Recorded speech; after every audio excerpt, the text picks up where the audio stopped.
Good evening money persons, welcome to daily money show number 1010. Actually RBI దగ్గర నుంచి ఈ వీకెండ్లోని banks and ఎన్బిఎఫ్సిస్కి boost up ఇచ్చేటువంటి చాలా మంచి అనౌన్స్మెంట్ వచ్చింది.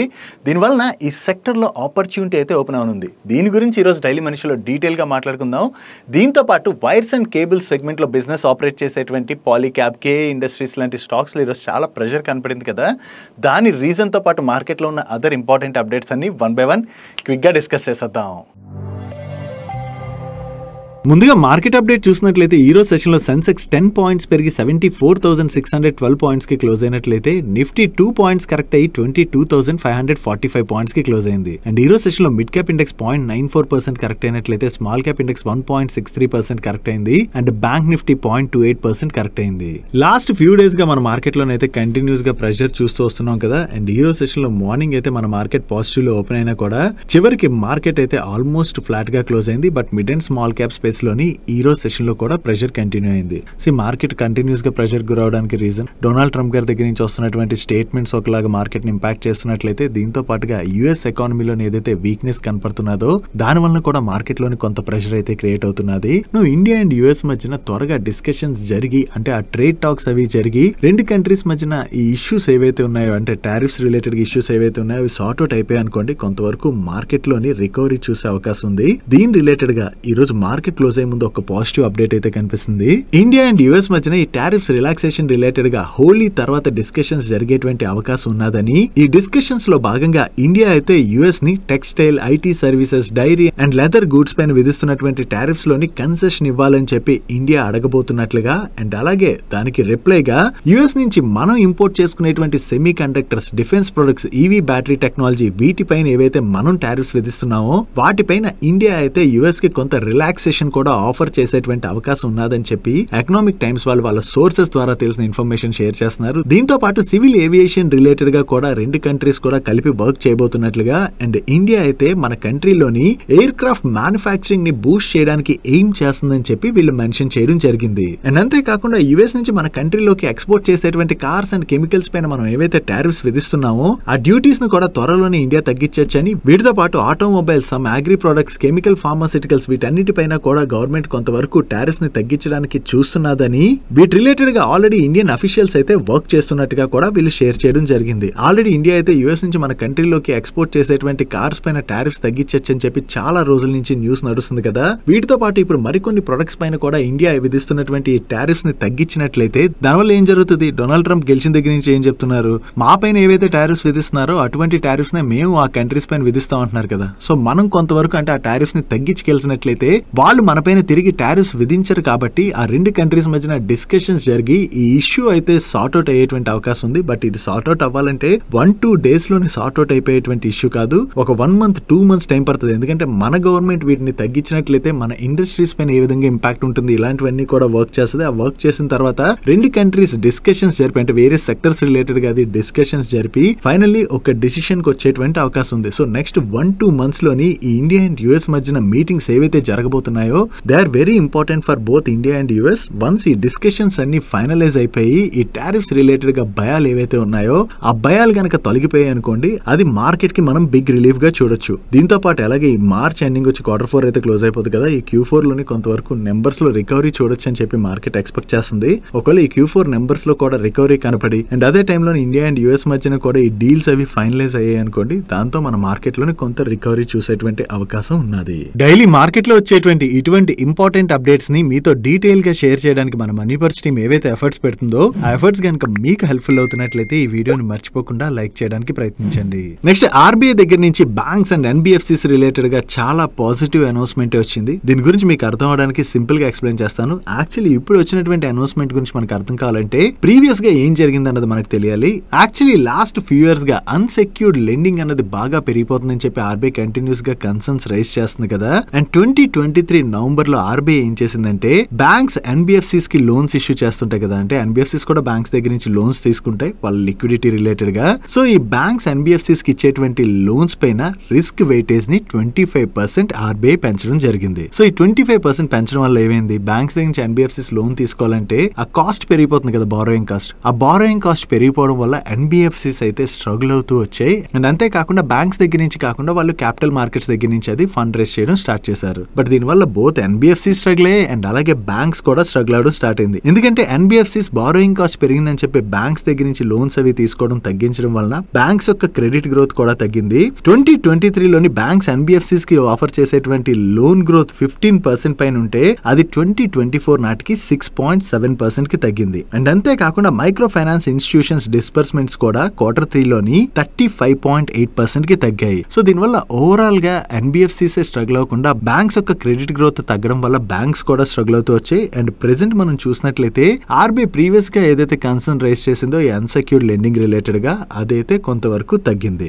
కొంత సిచ్యువేషన్ కంట్రోల్ లోకి రావడంతో ఇప్పుడు ఆర్బీఐ మళ్ళీ ఏం చేసిందంటే బ్యాంక్స్ ఎన్బిఎఫ్సిస్ కి ఆఫర్ చేసేటువంటి ఈ లోన్స్ పైన రిస్క్ వెయిటేజ్ ని 125% నుంచి 100% కి తగ్గించడం జరిగింది. సో ఇలా తగ్గించడం వల్ల ఏమవుతుంది, ఎన్బిఎఫ్సిస్ బ్యాంక్స్ నుంచి తీసుకునేటువంటి లెండింగ్ కాస్ట్ తగ్గుతుంది కదా, అగైన్ ఎన్బిఎఫ్సిస్ బ్యాంక్స్ నుంచి లోన్స్ తీసుకుంటే అండ్ ఎన్బిఎఫ్సిస్ కి లిక్విడిటీ ఈజ్ అవుతుంది అండ్ బ్యాంక్స్ కూడా క్రెడిట్ గ్రోత్ ఇంప్రూవ్ అవుతుంది. సో దీనివల్ల ఓవరాల్ గా ఫైనాన్షియల్ సిస్టమ్ లోని లిక్విడిటీ అన్నది పెరుగుతుంది. సో ఈ ఆర్బీఐ తీసుకున్నటువంటి డిసిషన్ ఏదైతే ఉన్నదో ఇది బోత్ ఎన్బిఎఫ్సిస్ అండ్ అలాగే బ్యాంక్స్ కి కూడా మనం పాజిటివ్ గా చూడొచ్చు. అండ్ అంతేకాకుండా మైక్రో ఫైనాన్స్ బుక్ ఎక్కువగా ఉన్నటువంటి ఇన్స్టిట్యూషన్స్ ఏవైతే ఉన్నాయో అవి కూడా చాలా స్ట్రగుల్ అవుతూ వచ్చేవి. నౌ ఆర్బీఐ తీసుకున్నటువంటి ఈ డెసిషన్ వలన ఈ మైక్రో ఫైనాన్షియల్ ఇన్స్టిట్యూషన్స్ కి కూడా ఇది బిగ్ బెనిఫిట్ గా మనం చూడొచ్చు. దట్టు ఎస్పెషల్లీ ఇప్పుడు తీసుకున్నటువంటి డిసిషన్ బంధన్ బ్యాంక్ అయితే మనం పాజిటివ్ గా చూడొచ్చు. ఎందుకంటే ఈ బంధన్ బ్యాంక్ దగ్గర మైక్రో ఫైనాన్స్ బుక్ అయితే చాలా ఎక్కువగా ఉన్నది. రీసెంట్ గానే వీళ్ళ మైక్రో ఫైనాన్స్ బుక్ కూడా కొంత తగ్గినట్టుగా సిఎల్ఎస్ఏ వాళ్ళు షేర్ చేశారు. అండ్ అంతేకాకుండా వీళ్ళ కలెక్షన్ ఎఫిషియన్సీ కూడా పెరిగింది. సో ఇప్పుడు ఆర్బీఐ తీసుకున్నటువంటి డిసిషన్ ఏదైతే ఉన్నదో ఈ మైక్రో ఫైనాన్స్ లెండింగ్ చేసేటువంటి ఇన్స్టిట్యూషన్స్ లైక్ బంధన్ బ్యాంక్ తో పాటుగా రిమైనింగ్ ఏవైతే బ్యాంక్స్ అండ్ ఎన్బిఎఫ్సిస్ ఉన్నాయో అవన్నిటికీ కూడా మనం ఇది బిగ్ పాజిటివ్ గా చూడొచ్చు.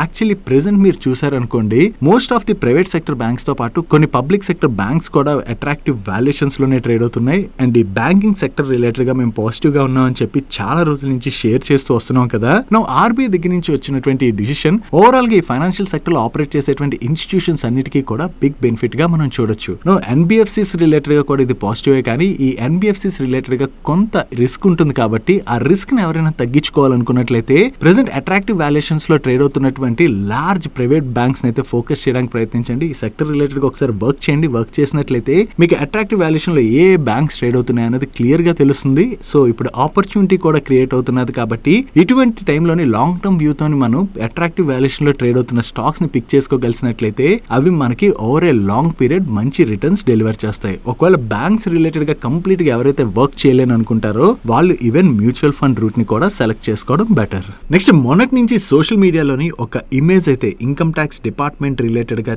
చాలా సర్క్యులేట్ అవుతున్నది. యాక్చువల్లీ ఇందులో ఏమున్నదో ఒకసారి మీరే అబ్జర్వ్ చేయండి. ఒక వ్యక్తికి ఇన్కమ్ ట్యాక్స్ డిపార్ట్మెంట్ నుంచి నోటీస్ వచ్చినట్లుగా అండ్ అందులోని ఇన్కమ్ ట్యాక్స్ డిపార్ట్మెంట్ ఆ వ్యక్తి హౌస్ హోల్డ్ విత్డ్రాల్స్ రిలేటెడ్ గా ఏదైతే ఐటీ డిపార్ట్మెంట్ కి సబ్మిట్ చేశాడో అది చాలా తక్కువగా ఉన్నదని చెప్పి వాళ్ళ family members details, profiles, pan card, annual income అన్ని డీటెయిల్స్ కూడా సబ్మిట్ చేయమని అడిగినట్లుగా అండ్ అంతే కాకుండా వాళ్ళ మంత్లీ ఎక్స్పెన్స్ రేషియో దీనిలోని wheat flour, rice, spices, oil, gas, electricity, clothing, shoes, polishes, hair cuts, cosmetics, perfumes వీటి రిలేటెడ్ గా వాళ్ళ స్పెండింగ్ ఉంటుంది కదా, వీటితో పాటుగా ఇన్సూరెన్స్ లు ఇవన్నీ పే చేసి ఉంటాయి కదా, ఆ డీటెయిల్స్ అన్ని కూడా సబ్మిట్ చేయమని అడిగినట్లుగా ఇమేజ్ అయితే సోషల్ మీడియాలో సర్క్యులేట్ అవుతుంది. ఇన్ని డీటెయిల్స్ ఇన్కమ్ ట్యాక్స్ డిపార్ట్మెంట్ నిజంగా ఎవరైనా అడుగుతుందా? మీరే అనుకుంటున్నారంటే ఇది కరెక్టా ఫేకా?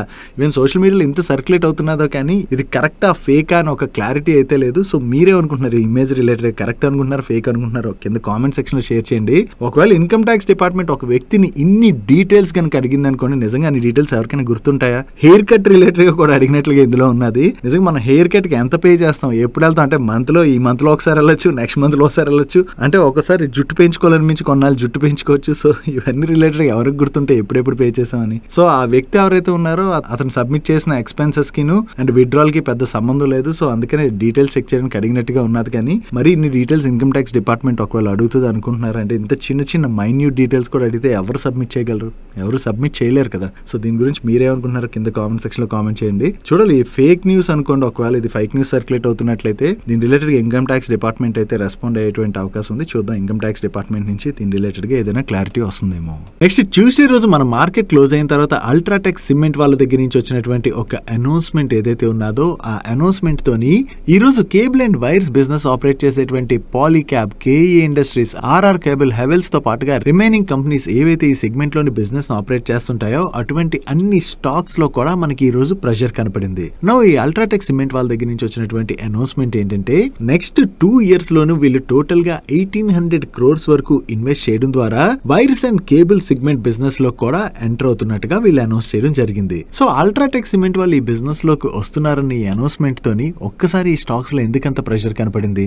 మీకు గుర్తున్నట్లయితే ఆదిత్య బిర్లా గ్రూప్ వాళ్ళు గ్రాసిమ్ ఇండస్ట్రీస్ ద్వారా కొన్ని సంవత్సరాల క్రితం పెయింట్ బిజినెస్ లోకి ఎంటర్ అయ్యారు కదా. వీళ్ళు పెయింట్ బిజినెస్ లోకి ఎంటర్ అయిన తర్వాత వీళ్ళ కాంపిటేటర్స్ కన్నా కూడా వీళ్ళ బ్రాండ్ ని చాలా తక్కువ ప్రైస్ కే ఆఫర్ చేయడంతో పాటు డిస్ట్రిబ్యూటర్స్ కి కమిషన్ అది ఎక్కువ ఇవ్వడం ఇటువంటివన్నీ ఆఫర్ చేయడం ద్వారా ఓవరాల్ గా ఈ పెయింట్ ఇండస్ట్రీలో అదర్ ప్లేయర్స్ దగ్గర నుంచి వీళ్ళు మార్కెట్ షేర్ అయితే గెయిన్ అవ్వగలిసారు. అండ్ అంతేకాకుండా వీళ్ళు తక్కువ ప్రైస్ కి ఆఫర్ చేస్తుండడం వల్ల కాంపిటీషన్ లో భాగంగా అదర్ ప్లేయర్స్ కూడా వాళ్ళ మార్జిన్స్ తగ్గించుకుని తక్కువ ప్రైస్ కి ఆఫర్ చేయవలసి వచ్చింది. దీనివల్ల ఏమైంది, ఓవరాల్ గా ఈ పెయింట్ ఇండస్ట్రీలో బిజినెస్ ఆపరేట్ చేసేటువంటి అన్ని కంపెనీస్ యొక్క మార్జిన్స్ కూడా కరెక్ట్ అయ్యాయి. స్టిల్ ఇంకా పెయింట్ ఇండస్ట్రీ అయితే కొంతవరకు స్ట్రగుల్ అవుతూనే వస్తుంది. ప్రైస్ వార్ ఏ ఇండస్ట్రీలో అయినా స్టార్ట్ అవనివ్వండి, అప్పుడు ఆ ఇండస్ట్రీ అయితే కొన్నాళ్ళు స్ట్రగుల్ అవుతుంది. ఈవెన్ మనం టెలికాం సెక్టర్ లో కూడా అటువంటి సినారియో ప్రీవియస్ గా చూసాం కదా. నౌ ఆదిత్య బిర్లా గ్రూప్ వాళ్ళు ఇప్పుడు ఈ కేబుల్ అండ్ వైర్స్ బిజినెస్ లో కూడా ఎంటర్ అవుతున్నారంటే ఈ బిజినెస్ ని కూడా వీళ్ళు డిస్టర్బ్ చేసేటువంటి అవకాశం ఉన్నది. అంటే ఇటువంటి ప్రైస్ వార్ అది స్టార్ట్ అవ్వచ్చు కదా. ఇలాంటి ప్రైస్ వార్ అది స్టార్ట్ అయినట్లయితే ఈ సెగ్మెంట్ లోని బిజినెస్ ని ఆపరేట్ చేస్తున్నటువంటి కంపెనీస్ యొక్క మార్జిన్స్ ఇంపాక్ట్ అవ్వచ్చు అండ్ ఈవెన్ వాళ్ళు కొంతవరకు మార్కెట్ షేర్ ని కోల్పోవచ్చు. ఇటువంటి భయాలు అయితే మార్కెట్ లో పెరిగాయి. దాంతోనే ఈ రోజు సెషన్ లో స్టాక్స్ లో అయితే మనం ప్రెషర్ చూసాం. కాకపోతే ఈ స్టాక్స్ లోని ఇంత ప్రెషర్ కనపడడానికి ఉన్నటువంటి మరొక రీజన్ ఏంటంటే ఈ కేబుల్ అండ్ వైర్ సెగ్మెంట్ లో బిజినెస్ ఆపరేట్ చేసేటువంటి స్టాక్స్ లో మనకి మ్యాసివ్ రన్అప్ కనపడింది కోవిడ్ తర్వాత. యాక్చువల్లీ స్టాక్స్ కొంత కరెక్ట్ అయినా కూడా స్టిల్ కొంత ఎక్స్పెన్సివ్ వాల్యుయేషన్స్ లోనే ట్రేడ్ అవుతున్నాయి. సో ఇలా కొంత వాల్యుయేషన్ కంఫర్ట్ లేనటువంటి టైంలోని మరొక ప్లేయర్ ఈ సెగ్మెంట్ లోకి ఎంటర్ అవుతున్నారు అనుకోండి, కాంపిటీషన్ పెరిగిపోతుంది. దీనివల్ల మార్జిన్స్ ఇంపాక్ట్ అవుతాయి. సో ఇటువంటివన్నీ కూడా కొంతవరకు నెగిటివ్ ట్రిగర్ నే ప్లే చేశాయి. సో ఒకటి ఆదిత్య బిర్లా గ్రూప్ వాళ్ళు అల్ట్రాటెక్ సిమెంట్ ద్వారా ఈ బిజినెస్ లోకి ఎంటర్ అవుతున్నారు. దాంతో పాటుగా ఈ సెగ్మెంట్ లో బిజినెస్ ఆపరేట్ చేసేటువంటి స్టాక్స్ అయితే కొంత ఎక్స్పెన్సివ్ వాల్యుయేషన్ లో ట్రేడ్ అవుతున్నాయి. సో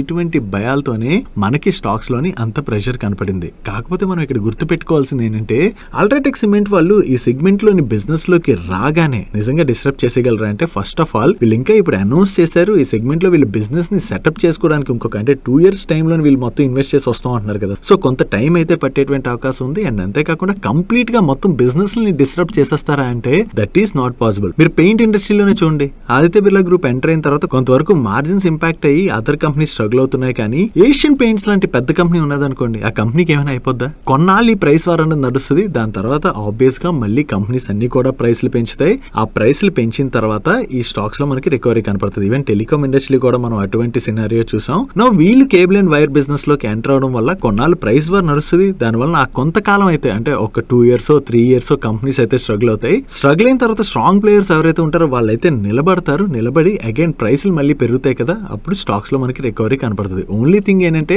వాల్యుయేషన్ కంఫర్ట్ ఏదైతే ఉండదో అటువంటి టైంలోని వేరే ప్లేయర్ కూడా ఎంటర్ అయ్యారు అనుకోండి, దానివల్ల మార్జిన్స్ ఇంపాక్ట్ అవుతాయి కదా. దాంతోనే ఆ కొంతకాలం అయితే మనం స్టాక్స్ లో ప్రెషర్ చూస్తాం. నువ్వు అల్ట్రాటెక్ సిమెంట్ వాళ్ళు ఈ సెగ్మెంట్ లో అయితే ఎంటర్ అవుతా అంటున్నారు కదా. ఓవరాల్ ఈ సెగ్మెంట్ లో వీళ్ళు బిజినెస్ ని ఎలా గ్రో చేస్తారు అన్నది కూడా మనం చూడవలసి ఉన్నది. ఎంటర్ అయిన తర్వాత బిజినెస్ ని గ్రో చేయడం కూడా చాలా ఇంపార్టెంట్. ఎందుకంటే వీళ్ళు ఆపరేట్ చేసే cement business and cement business నుంచి డైరెక్ట్ గా వీళ్ళు కేబుల్ అండ్ వైర్స్ బిజినెస్ లోకి వస్తాం అంటున్నారు. సో దానిలో ఎలా ఆపరేట్ చేస్తారు అన్నది కూడా మనం చూడవలసి ఉన్నది. అది చూసి సక్సెస్ అయ్యారు అనుకోండి, దాని ఫైన్, అలా అయితే ప్రాబ్లం లేదు. అలా కాకుండా ఒకవేళ ఈ బిజినెస్ లో అల్ట్రాటెక్ సిమెంట్ సక్సెస్ అవ్వలేకపోయింది అనుకోండి, దానివల్ల అల్ట్రాటెక్ సిమెంట్ స్టాక్ లో కూడా మనం ప్రెషర్ చూసే అవకాశం ఉన్నది.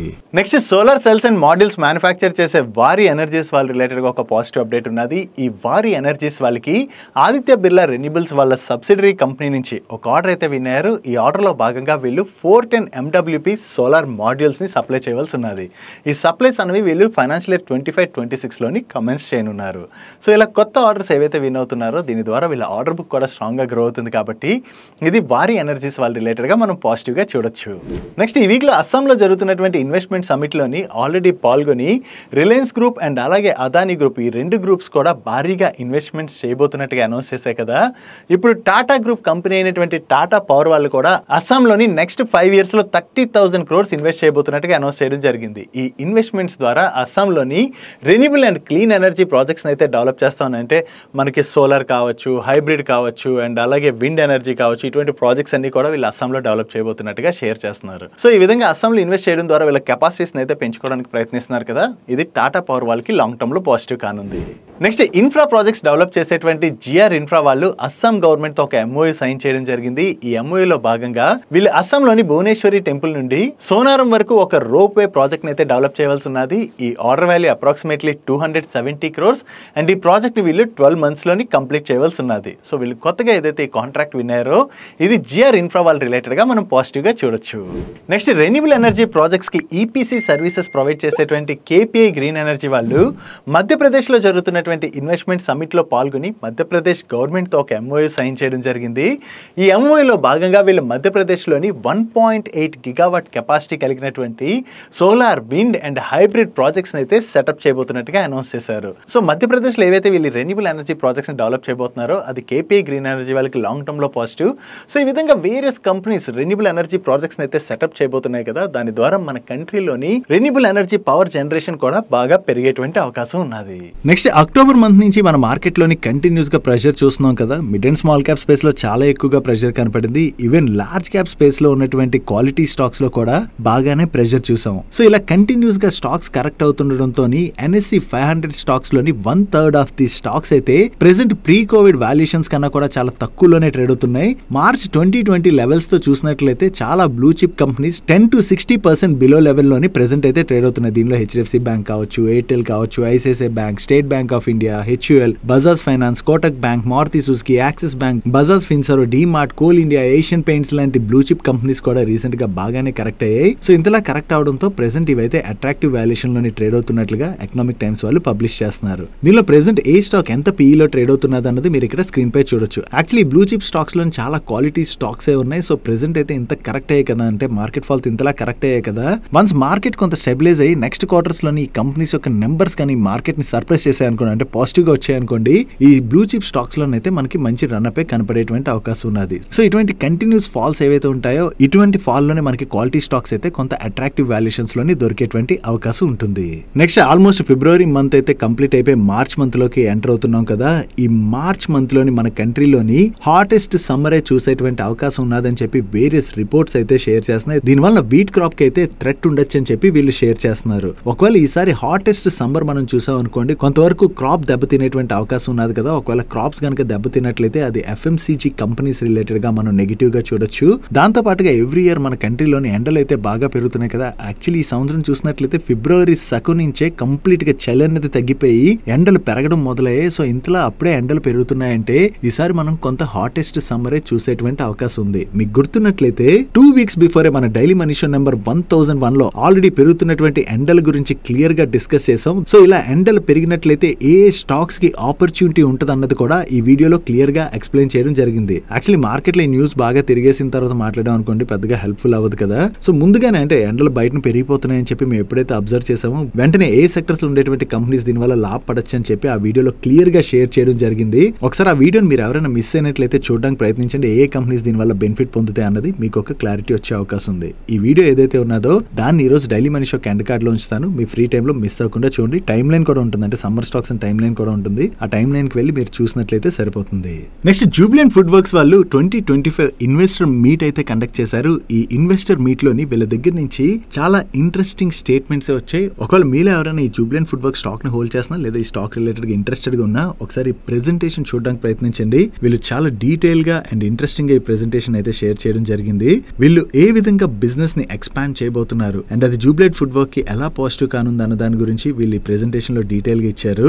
చాలా మంది పార్టీస్ అయితే కండక్ట్ చేస్తుంటారు కదా. ఈ పార్టీస్ లోని లార్జ్ పిజ్జాస్ కావాలనుకోండి కుదరదు కదా. మనం ఆర్డర్ చేసేటువంటి pizza size normally large size ఉంటుంది, కానీ ఇంత లార్జ్ అంటే 6-in-1 బిగ్ పిజ్జాని కూడా వీళ్ళు త్వరలోనే డెలివర్ చేస్తామని షేర్ చేస్తున్నారు. అండ్ అంతేకాకుండా త్వరలో ఈ జూబిలెంట్ ఫుడ్ వర్క్స్ లోని చాలా ప్లాట్ఫామ్స్ రాబోతున్నట్టుగా వీటిలోని ఇంకా additional foods like cheesy rice అని, వాల్యూ రేంజ్ లోని కొరియన్ బన్, చీజీ ట్రాట్ తో పాటుగా వేరియస్ అదర్ ఫుడ్స్ ని కూడా వీళ్ళు ఈ ప్లాట్ఫామ్స్ లోనైతే ఇంట్రడ్యూస్ చేయబోతున్నారు. సో ఇలా ప్రెసెంట్ ఇటువంటి ఫుడ్స్ ని తినే వాళ్ళ సంఖ్య అయితే పెరిగిపోతున్నది కదా. ఈ సంఖ్య పెరిగిపోతుండడంతో ఈ ఆపర్చునిటీని క్యాటర్ చేసేందుకు గాను వీళ్ళు వేరియస్ టైప్స్ ఆఫ్ ఫుడ్స్ అయితే ఆఫర్ చేయబోతున్నట్టుగా, దీని ద్వారా యూత్ అయితే ఎక్కువగా అట్రాక్ట్ చేయడానికి వీళ్ళు ప్రయత్నిస్తున్నట్టుగా మనం అర్థం చేసుకోవచ్చు. వీళ్ళ స్ట్రాటజీని అయితే మీరు ఇక్కడ చూడొచ్చు. వీళ్ళు ఆల్రెడీ 1000 ప్రియారిటీ సైట్ లొకేషన్స్ అయితే ఐడెంటిఫై చేశామని, అండ్ అంతేకాకుండా 7 మెట్రోస్ లోని కస్టమర్స్ ని వీళ్ళు లెస్ దెన్ 20 మినిట్స్ లోనే రీచ్ అవుట్ అవుతున్నాం అని చెప్పి కూడా షేర్ చేస్తున్నారు.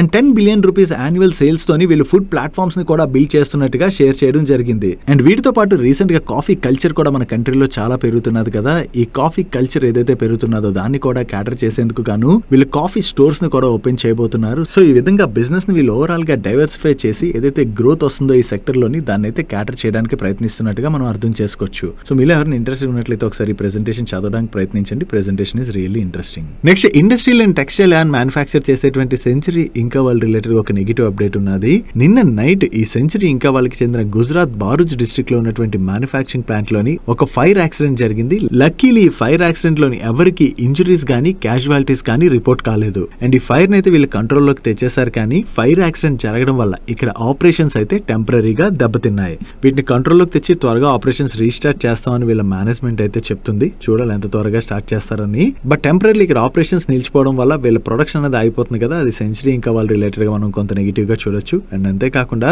ఈ ఫైర్ యాక్సిడెంట్ లో ప్లాంట్ కూడా కొంత దెబ్బతింటుంది కదా, దానికి ఇన్సూరెన్స్ అయితే ఉన్నదని చెప్పి వీళ్ళు షేర్ చేస్తున్నారు. బట్ ఆ క్లెయిమ్ రావడానికి కూడా కొంత టైం పట్టేటువంటి అవకాశం ఉన్నది. నెక్స్ట్, రియల్ ఎస్టేట్ డెవలపర్ అయినటువంటి గోద్రేజ్ ప్రాపర్టీస్ వాళ్ళ రిలేటెడ్ ఒక పాజిటివ్ అప్డేట్ ఉన్నది. ఈ గోద్రేజ్ ప్రాపర్టీస్ వాళ్ళు పూణేలోని గోద్రేజ్ ఎవర్ గ్రీన్ స్క్వేర్ అనేటువంటి ఒక ప్రాజెక్ట్ ని లాంచ్ చేశారు. ఈ ప్రాజెక్ట్ లాంచ్ లోనే వీళ్ళు 1000 crores వర్త్ హోమ్స్ అయితే సెల్ చేసినట్టుగా వీళ్ళు అప్డేట్ చేస్తున్నారు. టోటల్ గా ఈ ప్రాజెక్ట్ లోని వీళ్ళు 1398 హోమ్స్ అయితే సెల్ చేయడం జరిగింది. అండ్ ఈ ప్రాజెక్ట్ ద్వారా వీళ్ళకి ఓవరాల్ గా 2045 crores వర్త్ రెవెన్యూ జనరేట్ అయ్యేటువంటి అవకాశం ఉన్నట్టుగా వీళ్ళు షేర్ చేస్తున్నారు. అండ్ అంతేకాకుండా వీళ్ళు ఇప్పటి వరకు పూణేలో ఏవైతే ప్రాజెక్ట్స్ ని డెవలప్ చేశారో వాటిలోని ఇది one of the successful launch అని చెప్పి వీళ్ళు షేర్ చేయడం జరిగింది. సో ఈ ప్రాజెక్ట్ కి మంచి రెస్పాన్స్ వచ్చి సేల్స్ బాగా జరుగుతున్నాయి కాబట్టి ఇది గోద్రేజ్ ప్రాపర్టీస్ వాళ్ళ రిలేటెడ్ గా మనం పాజిటివ్ గా చూడొచ్చు. That's it for today's daily munch. ఈరోజు డైలీ మంచ్ లో మేము షేర్ చేసిన ఇన్ఫర్మేషన్ మీకు హెల్ప్ఫుల్ అయినట్లయితే ఈ వీడియోని లైక్ చేయండి. అండ్ ఈ video me friends and family members helpful అవుతుంటే ఈ వీడియోని వాళ్ళకి షేర్ చేయండి. అండ్ మీరు ఇదే ఫస్ట్ టైం మన మనీ పర్స్ ఛానల్కి వచ్చి ఛానల్ ఇంకా సబ్స్క్రైబ్ చేసుకోలేనట్లయితే ఇక్కడ కనబడుతున్నటువంటి ఛానల్ లోగో మీద క్లిక్ చేసి ఛానల్ సబ్స్క్రైబ్ చేసుకుంటూ పక్కన ఉన్న బెల్ ఐకాన్లోని ఆల్ నోటిఫికేషన్స్ యాక్టివేట్ చేసుకోండి. నేను చంద్రశేఖర్ పత్రి మరొక ఇంట్రెస్టింగ్ వీడియోతో కలుద్దాం. Good night.